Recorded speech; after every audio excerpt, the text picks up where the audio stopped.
graduated from Baylor University with majors in Russian language and literature and librarianship.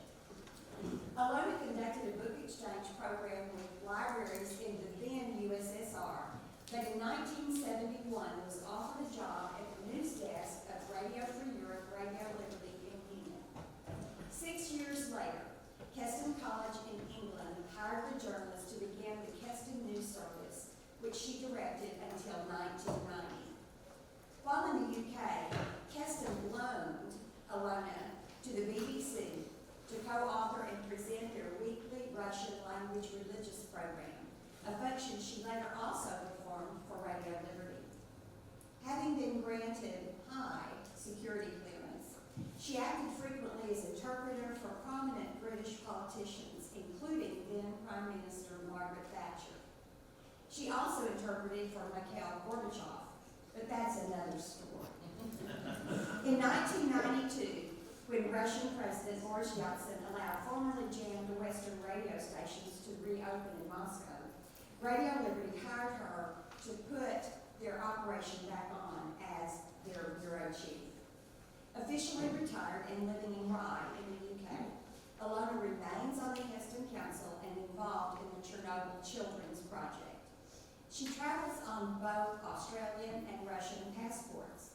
The Russian one personally arranged by Yeltsin. But again, yes, that's another story. Following the lecture, journalism professor Robert Darden, a frequent contributor on religious topics in the secular media, will moderate our panel and Q&A.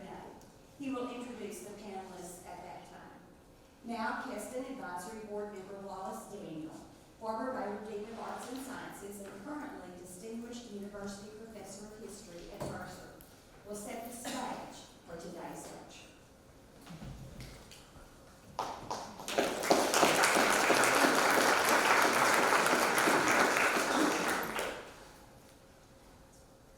Keston College is the name of a distinguished research institution in England, founded in 1964. Its aim was to study the situation of religious believers in communist countries. It developed an extraordinary archive that is presently located here at Baylor University. It is one of the finest collections in the world on the subject of religious liberty and on freedom of conscience. I say that without hyperbole. As you probably know, in the former Soviet Union, there was a war on religion that lasted about 70 years. The goal of the Bolsheviks in power was to stamp out religious belief, to create a modern state based on rationality and on science. Keston is the name of a town in southeastern England. Michael Bordeaux, an English scholar and clergyman in the Church of England, lived in Keston. In the late 1950s, Michael Bordeaux was a graduate student in the former Soviet Union, studying and collecting materials on the anti-religion campaign then underway in the Soviet Union, and a collector of materials on people who at great cost to themselves struggled to preserve their faith and their ideas. Over time, the collection that he began grew prodigiously. As he and his English colleagues eventually became the place to which people inside the Soviet Union and Eastern Europe sent their materials, sometimes documents soaked in blood, stories of individuals and families who tried to sustain their religious beliefs. Bordeaux and Keston became the, quote, voice of the voiceless. One will find today in the Keston collection transcripts, personal diaries, memoirs, Russian newspaper articles, family stories, many of them in Russian, many of them in English. The archive, if you've never explored it, is located on the 3rd floor of the Carroll Library Building in the Keston Center for Religion, Politics, and Society. We have it here at Baylor because Michael Bordeaux and members of the Keston Institute, now at Oxford, decided that Baylor University would make a good home for this priceless collection. Let me say just one further word about context for the day. The Keston News Service was an important arm of the Keston Institute in the UK. It was set up in the late 1970s and operated through the 1980s and 1990s to report from Moscow and elsewhere news about religious life and the state in the Soviet Union and now Russia. You will have today the pleasure of hearing from its original representative, whose remarkable account of her time in Moscow brought many untold stories to the Western world. May I please present to you Alyona Kojevnikov. Thank you, Professor.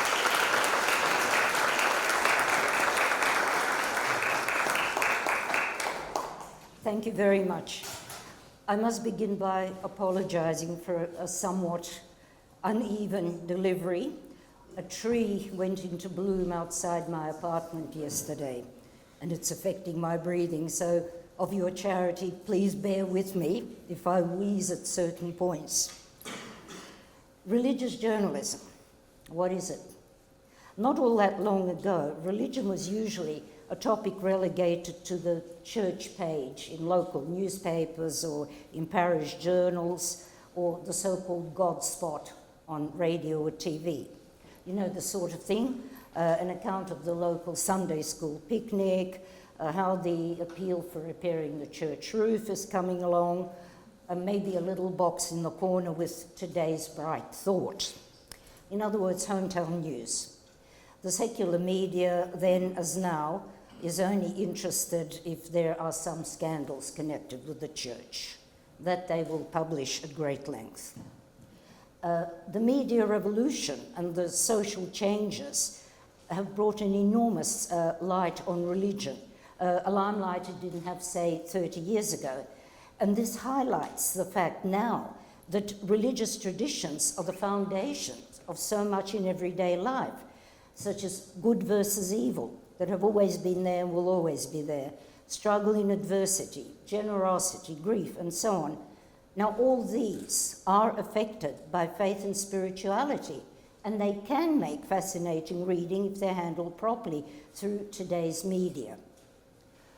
In my more than 40 years in secular and religious journalism, I found that being introduced as a journalist is all well and good, but when you say that your field is religion, people tend to look at you like a deer in headlights and start to edge away in case you start urging them, to repent right now or prepare to meet their doom. Now, that's unfair. We're not all a bunch of wild-eyed cranks, well, most of us anyway, because a religious journalist has to have an open mind, and you have to have a good grasp of a whole range of religious traditions. Now, most religious traditions relate to the Bible or indeed to other scripture. So you need an adequate knowledge of scripture in order to report responsibly, even on beliefs that can't be proved empirically. However, a religious journalist must and should retain a healthy skepticism because that's essential to good and balanced reporting. Now, my career in journalism began in 1971, which may seem like the early Middle Ages to the younger people in this room, but it wasn't really all that long ago. Of course, we didn't have the benefits of any of the communication technology that's turned our world into the global village that it's become. We pounded out our stuff on manual typewriters. We got information from teletypes, which set up a terrible clatter. You'd have about 20 to 30 machines working 24 hours a day, just turning out news from Reuters, UPI, Associated Press, you know, the big names. Of course, you know, we did a lot of telephoning, and sort of some of our reporters had to be like Superman, running around looking for an empty phone booth to get their stories out. But, well, that was the way it was done, and it was done quite effectively. Now, I started out as being pointed out on the news desk of Radio Liberty. Now, very briefly, for those who don't know, Radio Liberty was, and indeed it still is, an American radio station. At that time, it was based in Munich in Germany, and it broadcast to the 15 republics that made up the then USSR in their native languages. Now, that was news, feature programs, literally the whole range that you would get from a well-run radio station. Then, as well as working on the news desk, I would be co-opted into reporting on any significant developments concerning churches in the USSR. Well, for example, like Solzhenitsyn's letter to the Patriarch. And it was sort of, you know, if a religious story came in, I'll ask Alyona, she knows that sort of stuff. Now, in later years, as has also been mentioned, I became co-author and presenter of a weekly Russian religious program, Not by Bread Alone, for Radio Liberty and the religious journal for the BBC Russian service. Now, in those days, all Western broadcasts to the USSR and the satellites in the Eastern Bloc were jammed. The communist authorities really spared no expense to stop their citizens from having access to uncensored information. But people in the communist world went to great lengths to find spots where the jamming was less effective. In fact, around Moscow, and I've met people who have done this, they used to drive out into the countryside with a tape recorder, tape the, whatever it was, the news or some feature, and then those tapes would be passed around in their circle of friends. You know, the Soviets had to spend an awful lot of money to try to suppress free speech with only limited effect and serve them right. Now, the research department of Radio Liberty and its sister organization, Radio Free Europe, which, as I said, broadcast to the non-Russian speaking East European countries, had its own methods of doing audience research. Now, I have no idea how that was done. As the ladies in the Keston Center can confirm, I'm a technical idiot. But as it turned out, my voice was one of those that had some quality that managed to penetrate jamming. So I was often called upon to voice material other than my own. Actually, many years later, when I was posted to Russia to set up the Radio Liberty Bureau in Moscow in 1992, you know, perfect strangers, I'd be walking along the street with friends, talking to them, and someone would stop and just in passing say, "Oh, you're Alyona Kojevnikov, aren't you? I've heard your religious programs, and keep going." You know, it was really creepy at first. I almost jumped out of my skin the first time that happened. So after 8 years with Radio Liberty, that's in Munich, I relocated to the UK and took up the job of information director of Keston College. The idea was I had to organize the information department, put it on a professional footing with my journalistic background. So, you know, there's no need to preach to the converted, and suffice it to say that this institution studied and disseminated information on the situation of believers in the communist world more effectively and more broadly than any other similar organization. We went right across the board. We didn't play favorites, you know, concentrate, say, on the Russian Orthodox or on the Baptist or whatever. You know, as far as we were concerned, all believers who were in difficult situations, they warranted attention. And I must say the impact of Keston College's information was really enormous, even though, you know, the place really operated on a shoestring. Gratifyingly, though, the opinion in media circles was that if the information comes from Keston College, it can be used without any further checking. In fact, when CNN set up their bureau in London, a very nice young man travelled down to Keston. They just had one representative at that Stage 1 correspondent. He wanted to meet us and find out about the college.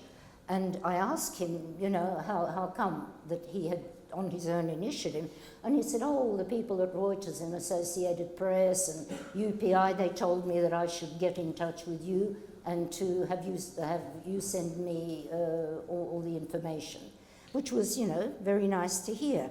And of course, we valued this view of our work, but it also did carry a lot of responsibility, you know, that goes with the uniform. As has been mentioned, the Keston College archive is here now and can be consulted for more information on, indeed, the achievements of this unique organization. Now, in my experience, the main difference between secular and religious journalism is that secular journalism has much greater latitude in their reporting. They can use fancy phrasing or indulge in flights of fancy when they're writing about social events or express opinions and slant their wording in political issues. But these were luxuries we couldn't afford. We were reporting on the ongoing persecution of believers. We're talking about people whose faith overcame any fear of reprisals. They stood fast under the constant threat of arrest, brutal interrogation, imprisonment, arbitrary confinement to psychiatric institutions, because if you're a religious believer, you must be a nut, or being sent to labor camps for many years. In reporting about them, you know, we really couldn't so much as drop a stitch, because any inaccuracy in our information could have a direct bearing on their lives. In fact, I think we were more afraid for them than they were for themselves. Keston's name became widely known to listeners in the Soviet bloc because it was cited so often as the source of one or another piece of up-to-date information. Remember, we didn't only deal with the USSR, and people in other communist bloc countries listened to as much foreign radio as they possibly could. By arrangement with Keston College, I undertook presenting and co-authoring the weekly religious program of the Russian service, as I've said, and that was until I was invited by Radio Liberty to go as their bureau chief to Moscow. But at the same time, present and co-author Radio Liberty weekly religious program, Not by Bread Alone. So it was two. The BBC had what they called a religious journal. Radio Liberty had Not by Bread Alone. I did that until the mid-1990s. Now, on a less serious note, I'd like to tell you something about the lighter moments that were sparked by our work. Now, Keston College was not a campaigning organization as such, but a lot of our output was used by campaigning organizations and individuals. One exception did occur in 1983. We suddenly became the epicenter of a huge global campaign calling for the release of the 28-year-old Russian poet and novelist Irina Ratushinskaya. Now, Irina, a Russian Orthodox Christian, was sentenced in Ukraine to 7 years strict regime labor camps to be followed by 5 years of internal exile. That's 12 years in all. Now, this was the maximum sentence on charges of anti-Soviet agitation and propaganda. Excuse me. She was perceived as a threat to the Soviet regime for championing human rights, and her poetry, much of which was inspired by her faith. Now, with the coming of perestroika, Keston College was able to expand its direct contacts with religious and human rights activists in the USSR, and one such contact was Irina's husband, Igor Gerashchenko. Now, as the only native Russian speaker at Keston, it was my job to maintain as much as possible direct contacts with people in Russia. Now, Igor was one such contact, and we still laugh about it when we recall our first telephone conversation. Now, I introduced myself, but he had no way of knowing that I was who I claimed to be. Equally, I had no way of checking that he was who said he was. and not a KGB plant, which they did do because all dissidents' phones were routinely bugged. Then I had a brainwave, and I said that I was a great admirer of Irina's poetry, my favourite poem being the one about an old dragon who's mourning the days when he was young and strong, but now he's losing his scales and having trouble breathing fire and brimstone. And after a few lines, I said, oh, I've forgotten what the next line is. And Igor promptly recited the whole poem, which no KGB agent could have done. No, we tested a few more poems back and forth and ended up laughing our heads off, after we'd established our bona fides to our mutual satisfaction. Now, thereafter, we became the primary source of information for the numerous campaigns around the world. There really was an awful lot of them calling for Irina's release. And that way, we were the first to hear about her release. When Igor managed to call me from a friend's phone in Kiev and say, Irina's release, tell everyone. So we did.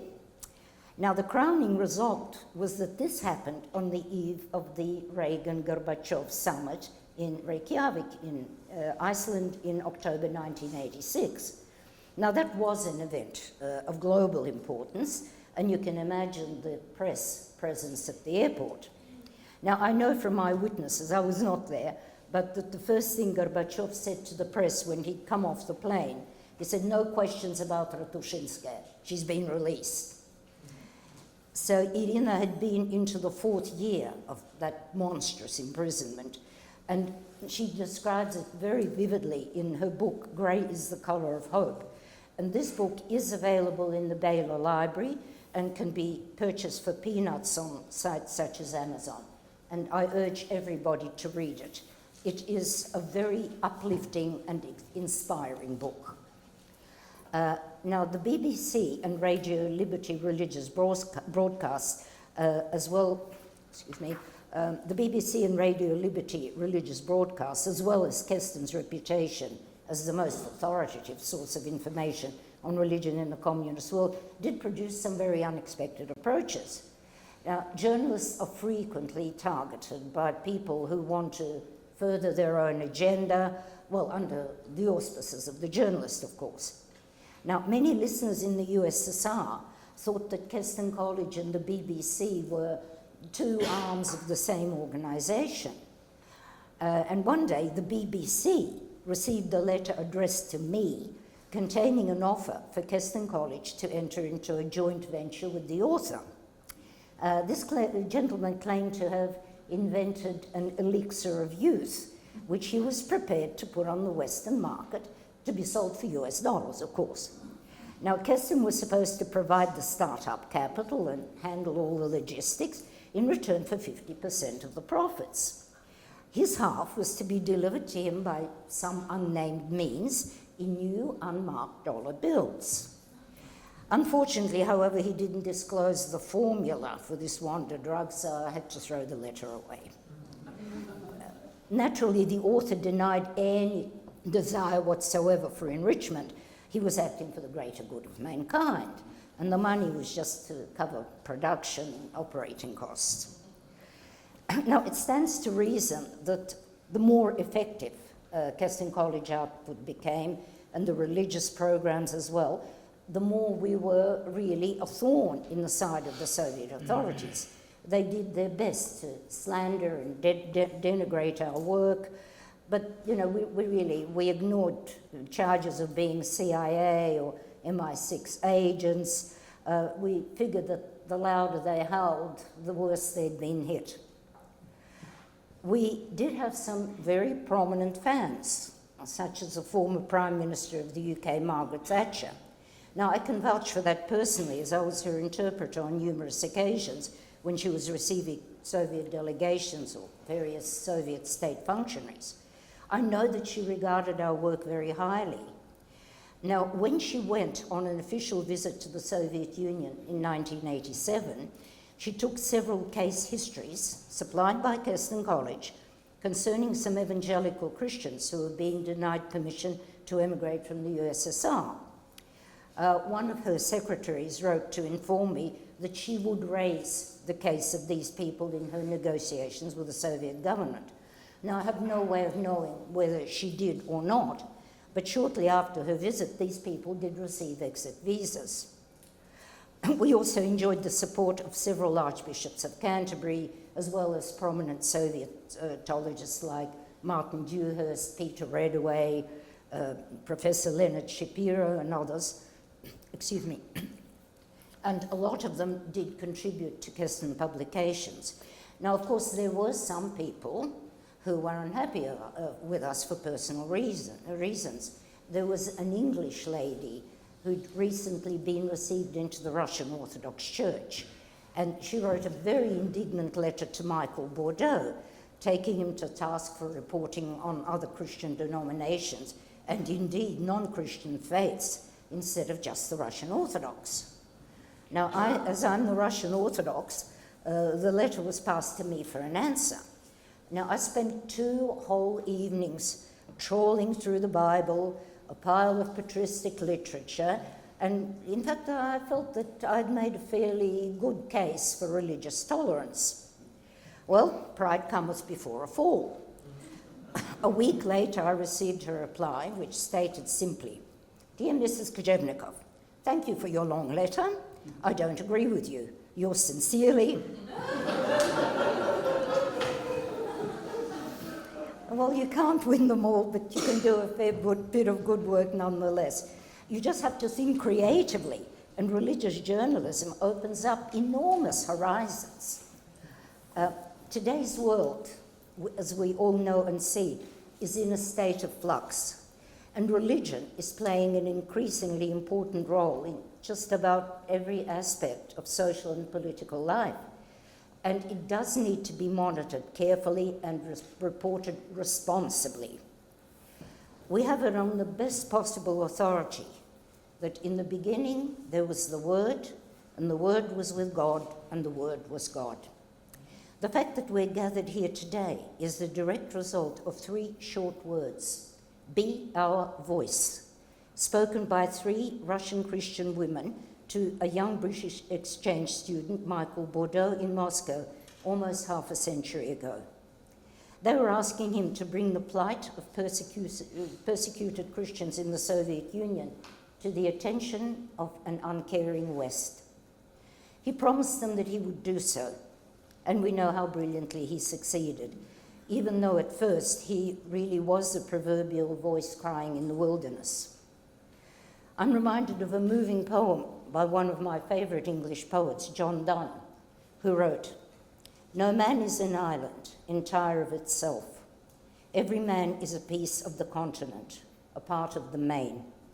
Any man's death diminishes me, because I am involved in mankind." Let us not forget that each and every one of us is involved in mankind and can make a difference. So if anyone here feels a calling toward religious journalism, get out there and do it. There's a cause begging for attention right now, for example. The Russian Duma, Parliament, recently outlawed the Jehovah's Witnesses. Now, that means that they can, once again, be flung into prisons and camps for observing their religious traditions. This sect has never been a very numerous or vociferous one in Russia, say unlike the evangelical Baptists, who are very vocal in demanding their constitutionally guaranteed right to freedom of worship. But in the case of these Jehovah's Witnesses, the West has, once again, chosen to look the other way. There's been no outcry from Western churches, shame on them, and practically no condemnation in the secular and religious media, and shame on us. There's practically nobody who wants to get involved, although they are part of mankind. So today it's the Jehovah's Witnesses. The question remains, who will be next? It would appear that the present Russian leadership would like to reinstate the status quo of the so-called traditional faiths: Orthodoxy, Catholicism, Judaism, and Islam. Now, no matter how reluctantly these were tolerated, In those days, the Soviet authorities didn't have such a hot potato in their hands as rising militant Islam, but they will get it. It is my sincere hope that maybe one or even two of the younger people in this room will give some consideration to the possibility of making religious journalism their career. They'll find it amazingly worthwhile and satisfying. And may the word of God be a lantern unto their feet. Thank you for your patience and attention.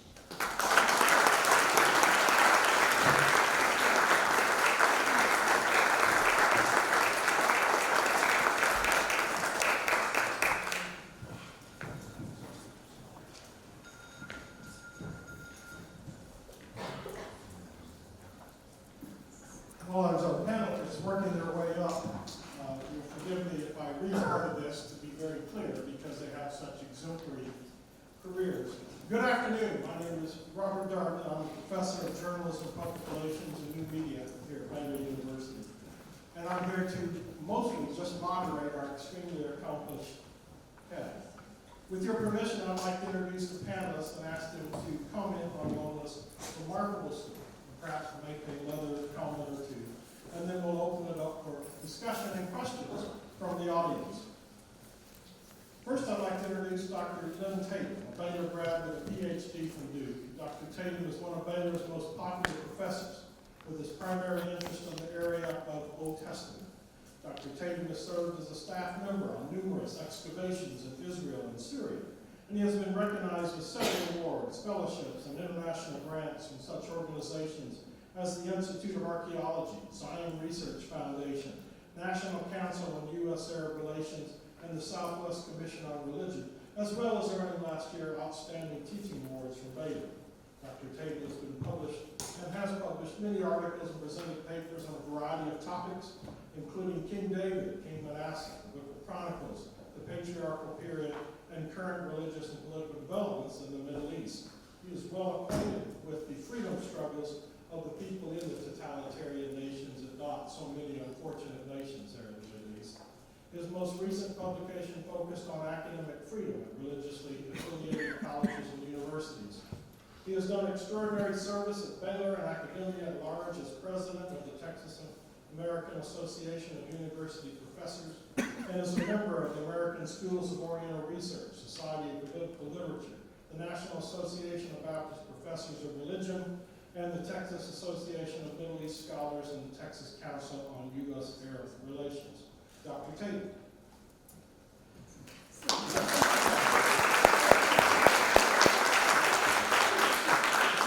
Ambassador Roland Smith, to my far left, was a British ambassador in the Ukraine from 1999 until the summer of 2002, when he retired from the diplomatic service. He speaks both Ukrainian and Russian, and since leaving Kiev, he has remained in close touch with the tragic events going on in the Ukraine. He has studied modern languages at Oxford. His 35-year-long diplomatic career includes 2 stints at the embassy in Moscow during the Soviet period, as well as postings at the UK delegation at NATO in Brussels, also twice, and 4 years in Berlin while the city was still divided by the hated wall. His various jobs at different times in the Foreign and Commonwealth Office of London were concerned mainly with East-West relations and with issues of arms control and disarmament. Not surprisingly, the former Soviet Union and the various countries which have emerged from it were a major preoccupation throughout his career, which made Kiev a particularly appropriate choice for his final posting. Ambassador Smith has been a trustee of the Keston Institute since 2002. Ambassador Roland Smith.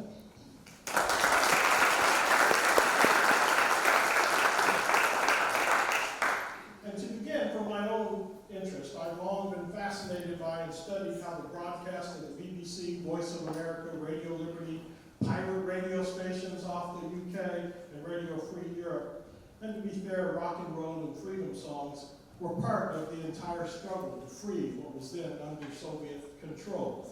So the events of the last few years and the events of the last few days in Russia bring particular, I believe, poignancy to the discussion we're about to have and to the comments that Alyona has made. But before we begin, if you'll please indulge me, when I arrived as a Baylor freshman long haired and particularly ignorant, my very first class at 8 a.m. was history, world history before 1450. And I had the unique pleasure to have Wallace Daniel as my very first professor at Baylor at 8 a.m. And why that's remarkable, other than the fact that we're both still standing, is that Wallace Daniel had just returned from 5 years in the Soviet Union, 1 year, but was one of the very first Americans to ever study in that very closed society. And I believe we were one of the first classes he had ever had at that school. And the man was on fire about the Soviet Union. So for the next 4 months, we never left more than 50 miles of Moscow, chronologically speaking. So continued what came to me and remains with me today, a fascination in that troubled, wonderful, amazing nation. And alas, now that he is not here in town, I turn to Dr. Michael Long, who is with us also today, a noted expert on Russia and a number of, and probably be a better choice to moderate than me. So I'm going to ask each of our panelists to comment on Alonia's remarkable talk. Ambassador Smith, would you mind going first? And I'm going to hand you the microphone because it's a big room. Please hold it to your chin. Thank you very much, and I hope that everybody can hear me. So I was fascinated by Alyona's talk. I first encountered Keston in 1982 when I was deputy head of the Soviet department in the British Foreign Office. It was at a time when there was growing concern about the human rights situation in the Soviet Union generally.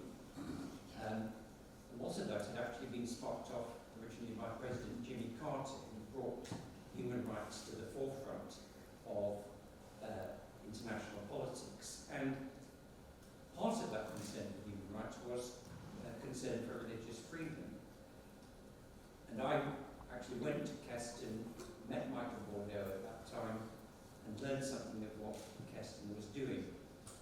And so I was delighted when, years later after my retirement, I got the chance to become a member of the council of the Keston Institute in the UK, and I was one of the people involved in arranging for the archive from Keston to come here to Baylor. It seems to me that religious journalists, well, probably any journalists, have to do three things. They have to, first of all, get the information about whatever is happening in the world.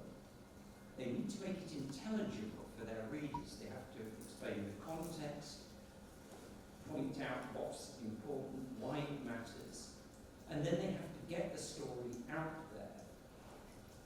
All of these things are difficult with religious journalism, especially in a world where there are not, at least in my country, very many specialist religious journalists anymore, but there are quite a lot of journalists who think they know about religion.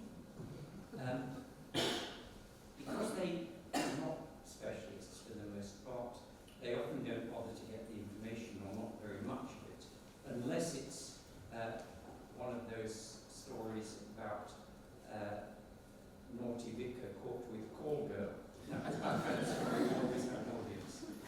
Because a lot of people haven't got very much knowledge of religious matters, they struggle to work out why this story is important, or to really know how to make it intelligible to their readers. And because of those two things, they're not always very bothered to get it out there. Keston was very good at all these things. It was very good at getting the information, and it soon became known and trusted by people in communist countries as somewhere that it was worth trying to get information to. Keston was good at making the information intelligible to a wider audience, and it was good at getting the information out there. And Alyona Kojevnikov personally played an outstanding role in doing all that over many years. And I think, as she said towards the end of her talk, doing all this remains very important today. It's something that was done successfully by Keston then, but making important religious stories intelligible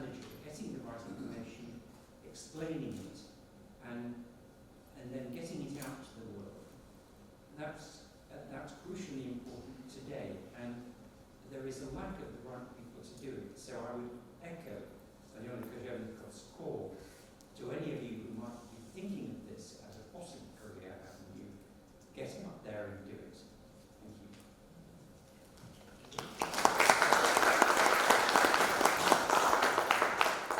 Well, I told Kathy I don't understand why an ancient Near Eastern archaeologist would be up here talking about media, religion, and religious freedom.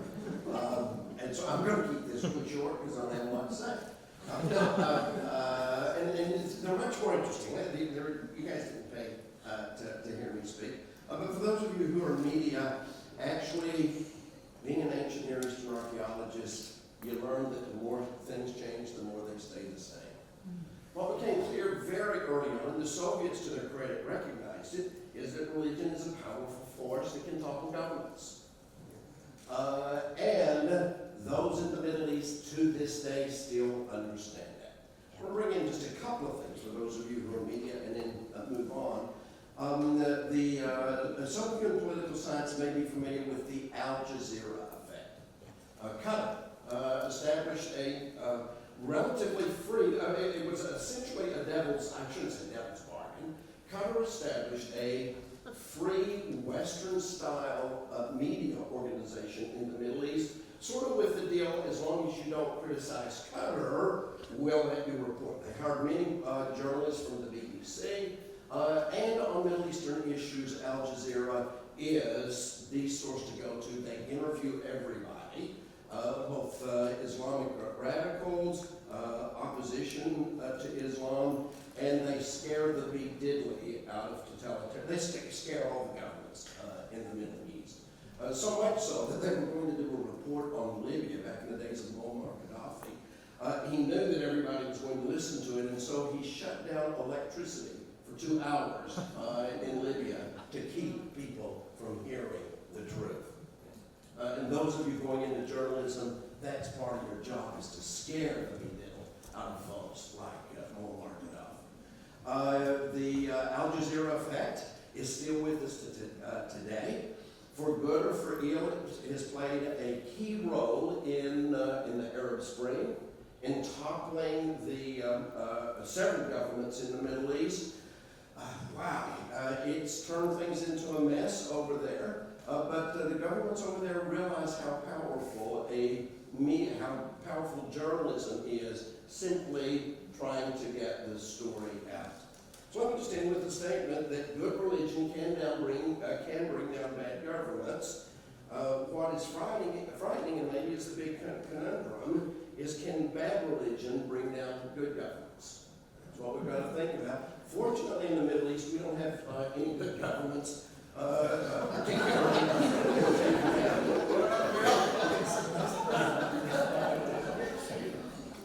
Well, talking about radio, particularly in reporting, I've often been told that I'm, far too militant, and, that the pen is mightier than the sword.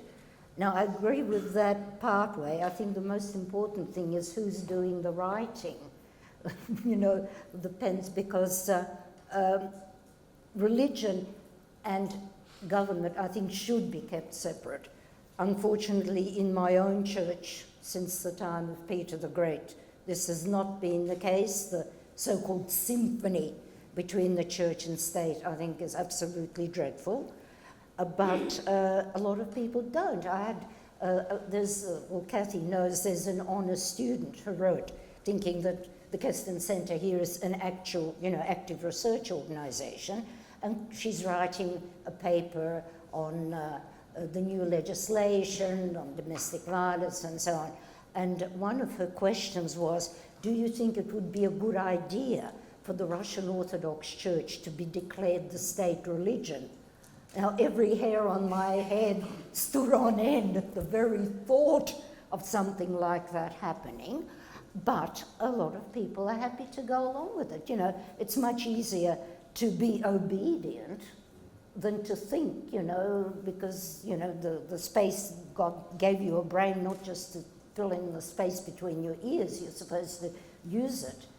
But it's much easier, especially theocratic movements, they're easily accepted. There are no grey areas. It's this, this is right, this is wrong, this is right, just by definition.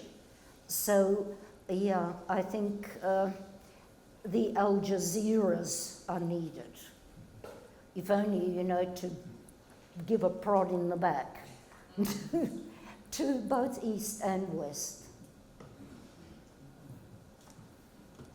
I might add at this point that 67 reporters were killed last year in the world, according to Reporters Without Borders. A good number of them in the Middle East, but an uncommon number of them in Russia and in the former Soviet states, where press freedom has been under assault for the last decade, and not just in the Arab Spring, not just in Mexico and some of the narco states.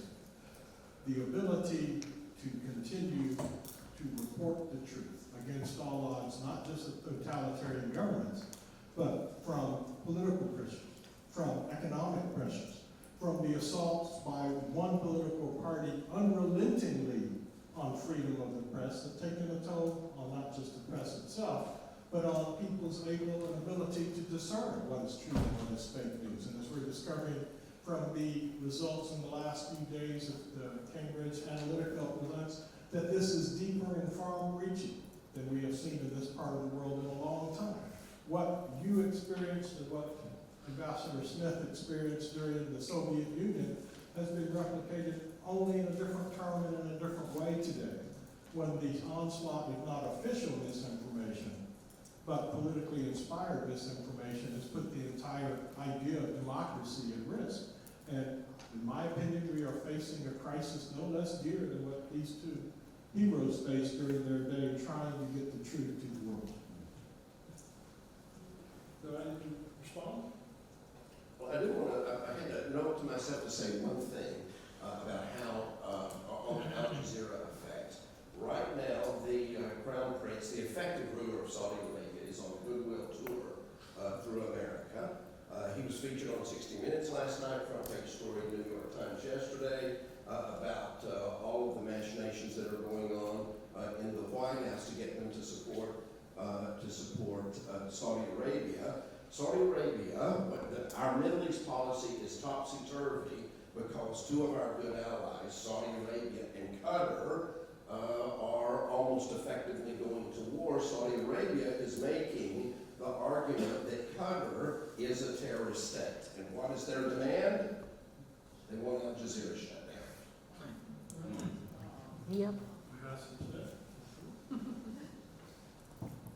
One of the things that quite shocked me when I arrived in Ukraine and became ambassador there was seeing all the different television channels, all controlled by oligarchs of various descriptions, who, if you were an oligarch, you controlled an industry or two, you had a political party, and you had a television channel or two, or a newspaper or two.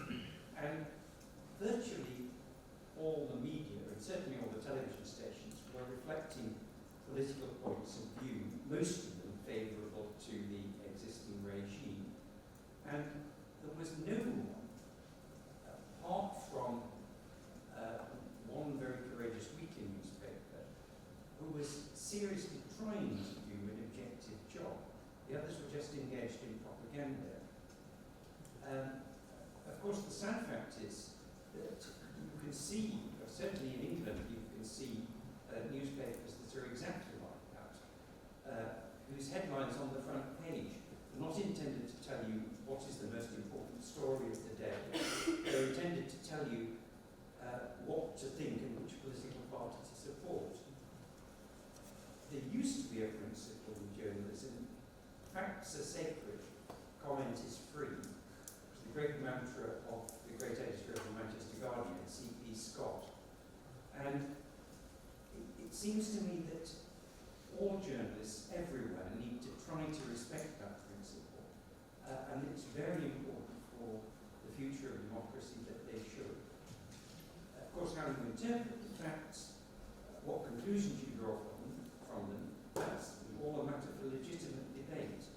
But when you try to suppress facts or to distort facts, simply in order to help support your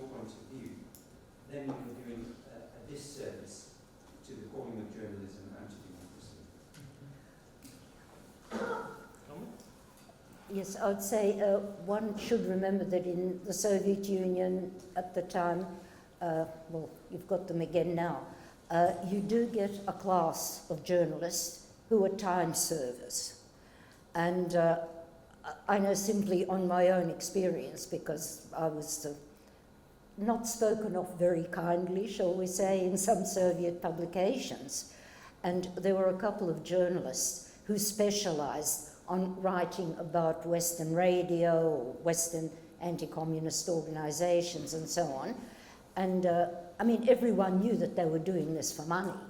They really were time servers. And when I came to Moscow as the bureau chief of Radio Liberty, they all came galloping forth, practically ready to embrace me and tell me what great fans they had been of my religious program and so on. And they did it somehow quite sincerely. It sounded sincere. And I thought, now how can you do, you know, just change a 90-degree turn? And they suddenly became great friends of the BBC, of the West, and I had encountered some of them on their visits to the UK, where they had, you know, told me that I should be ashamed of myself, a Russian, of spreading all this vile Western propaganda, and, you know, how can I do this? And, you know, this reversal.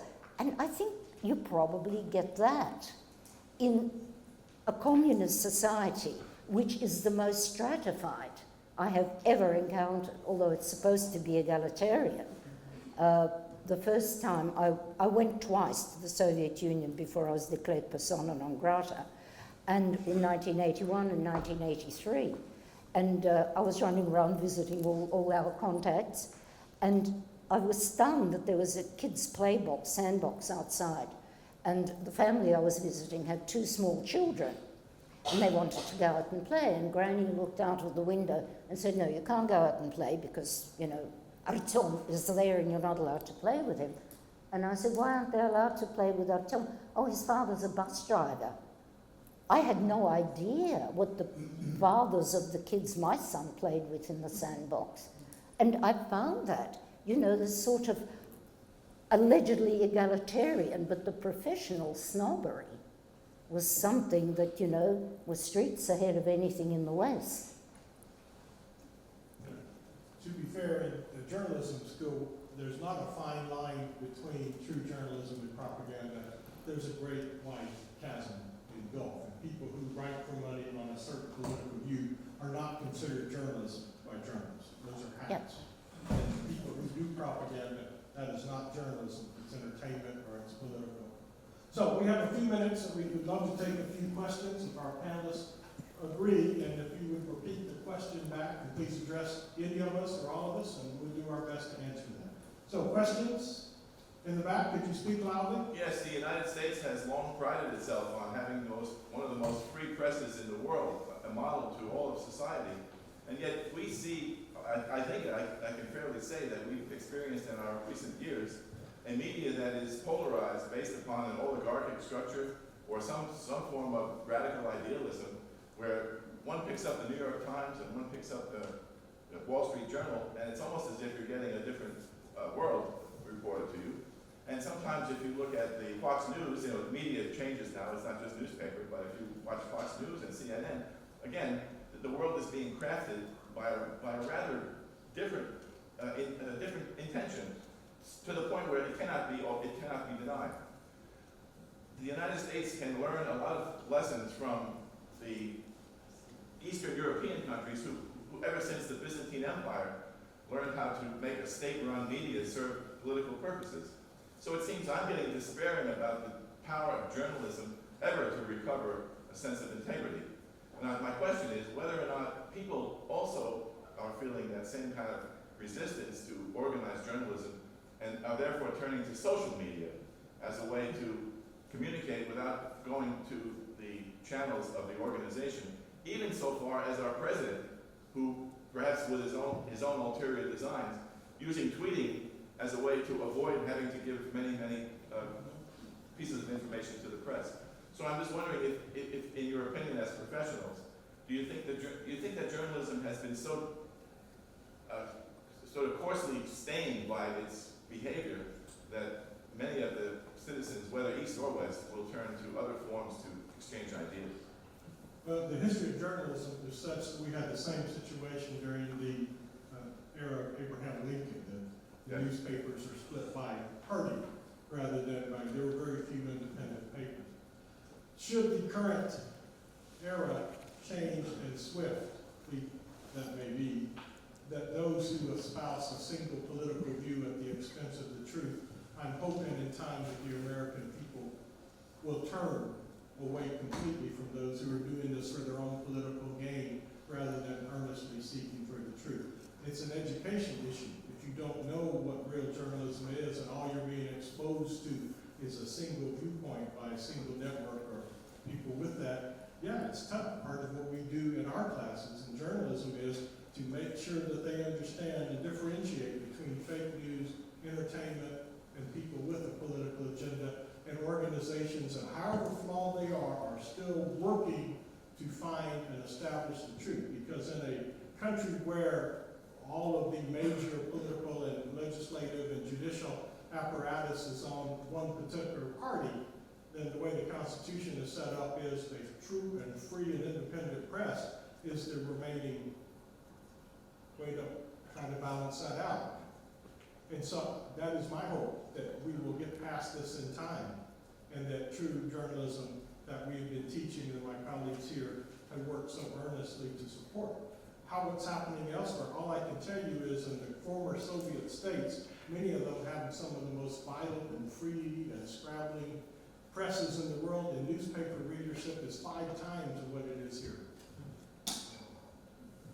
Others on this or other questions? Well, I mean, I'm hoping maybe it's self-correcting. If you get lied to enough, you're going to have, if your intelligence, the people who are feeding your intelligence like you enough and you act upon those lies, something's going to screw up. Okay? And then you start with that. Speaking of the Middle East, we went into the Iraqi war basically on false information. And we came back, I don't say our intelligence is perfect now, but we came back and said, wait, ideological data coming in is ultimately destructive. As Sun Tzu said several thousand years ago, know your enemy. You've got to know the truth. It's just a brief comment on that. Journalism hasn't suddenly become bad overnight. And you'll forgive my cynicism, it hasn't been called the second oldest profession for nothing. Could I just add a word about social media?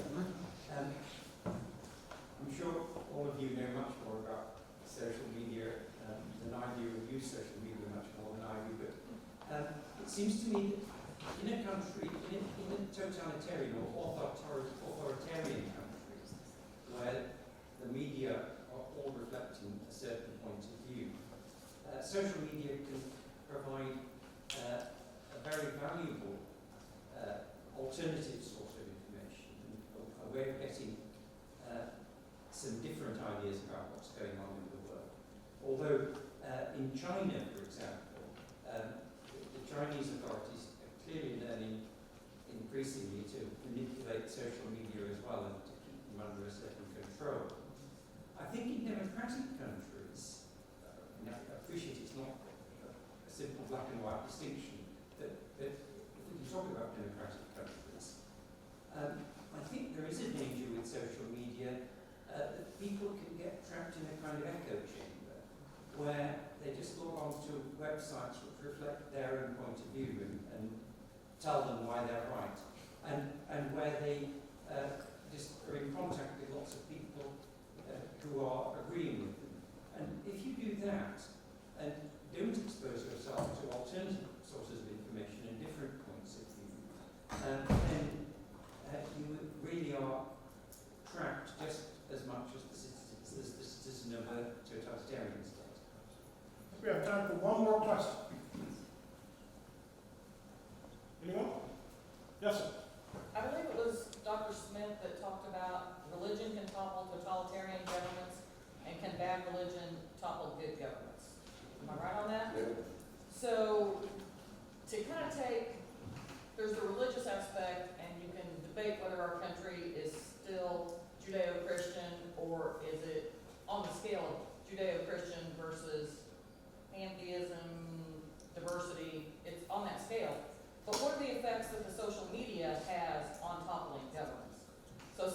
mention the polarization of our media, be it print, social media, the mainstream media, the big three or the cable channels. One of you mentioned a return to true journalism and free press. One of you thought that there would be a self-correction. Another one mentioned the echo chamber of social media. What do we need to do as people of faith, as Christians in this country to make ourselves more aware of truth, make ourselves more savvy consumers of knowledge, so that we don't have 5 years from now, 10 years from now, the top end of our government, our democracy, our constitutional republic? You have a vast array of experience worldwide, long-term. What are we looking at 10 years from now if we don't increase our knowledge and start looking for truth? But it ain't easy. My day includes reading BBC, NPR, PBS, New York Times, Wall Street Journal, and any other source I can get. I don't read it through Facebook since there's so many other logarithms that pick and choose and go through there. I go directly to the source, and if I'm really feeling lucky, I go get Fox News for as long as I'm standing. So be diverse is what I'm hearing from you. Read both sides, listen to both sides. Well, I've been feeling rather smug the past few days because I don't do Facebook and I don't do Twitter. I don't want strangers walking around inside my head. But with regard, you were saying to Christianity, it's, I think, something that's ignored, and it shouldn't be ignored, that Christianity at the moment, if you look carefully and read the statistics, Christianity at the moment is the most persecuted religion in the world. Nothing is written about it, and the feeling seems to be, you can't say anything against Islam. Let's call things by their own name. But Christians are supposed to take anything that's dished out to them. And I think it's time the Christians stood up and fought back. Otherwise, we'll be back in the catacombs any day now. You have to be more assertive. You are a Christian. Well, say it, do it, act it. Don't pretend that it's something that you should be ashamed of or talk about in whispers. I'm not saying go around harrying people, but you have to have the strength of your convictions. I mean, in the Soviet Union, people were laying their lives on the line for that, which we aren't.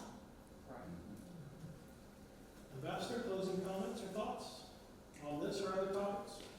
Well, I agree very much that Christians should not be ashamed to confess the faith, and that's very important for all of us. But I agree also that being willing to look at, listen to, and read alternative points of view is very important. And I think one very dangerous tendency that's happening with the media recently is there is a tendency among many people to think that they're all as bad as each other. They're all just trying to sell you something. They're all just representing the view of their paymasters. None of them are even trying to tell the truth. And that is a dangerous lie. There are people out there who really are trying to tell the truth. May not always succeed, but are really trying. And they deserve your support. And that kind of cynical attitude, which says they're all as bad as each other, is very dangerous.